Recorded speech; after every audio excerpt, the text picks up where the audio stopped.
Section 12.3, Geometric Sequences. A geometric sequence is a sequence of the form a sub 1, comma, a sub 1 times r, comma, a sub 1 times r squared, comma, a sub 1 times r cubed, and so on. The number a sub 1 is the first term, and r is the common ratio of the sequence. The nth term of the geometric sequence is given by a sub n equal a sub 1 times r to the n minus 1. A better formula, a sub n equal a sub m times r to the n minus m, can be used to find any term of the sequence given two terms of the sequence or any term of the sequence and the common ratio. Here's an example to find the geometric sequence given the first term and the common ratio. Using the formula a sub 1 and r, we find a sub n as 3 times 2 to the n minus 1. Here's another example to find the sequence given the first 5 terms. We can find the common ratio by dividing a term by the previous term, so r equals -5 and a sub n is 2 times -5 to the n minus 1.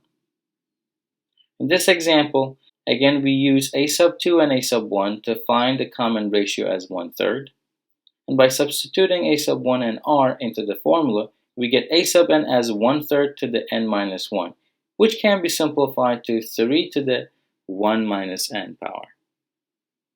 Here's another example to find the sequence given two terms. Using the formula a sub n equal a sub m times r to the n minus m, first we divide both sides by a sub m, that is, r to the 5 minus 3 equals 16, which means that r squared equals 16, or r is plus or minus 4. So for r equal -4, we get a sub n equal 4 times -4 to the n minus 3. And for r equal 4, we get a sub n equal 4 times 4 to the n minus 3. For the geometric sequence defined by a sub n equal a times r to the n minus 1, the nth partial sum s sub n is the sum of all the first nth terms. Note that r cannot be 1, and the sum is given by s sub n equal a times 1 minus r to the n over 1 minus r. In this example, we're asked to find the partial sum of the sequence.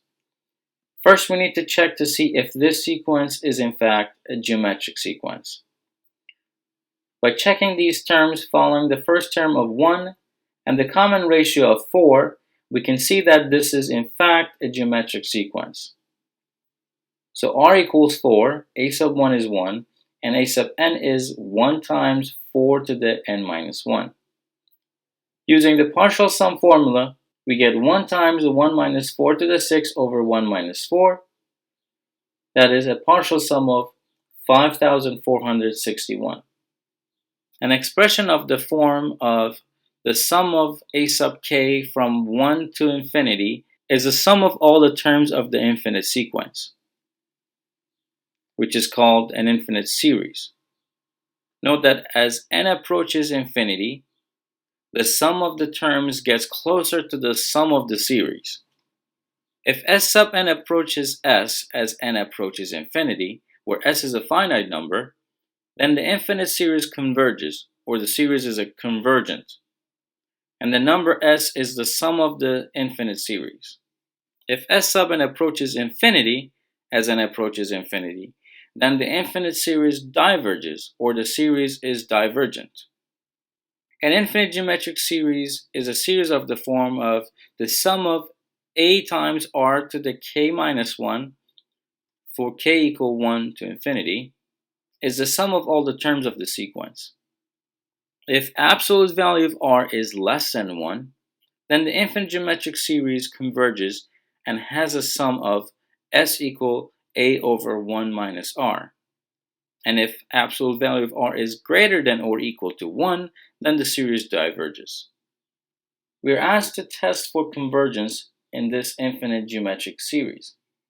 We can see that the common ratio is 1/5, And since r is less than 1, the series converges and the sum is 5/2.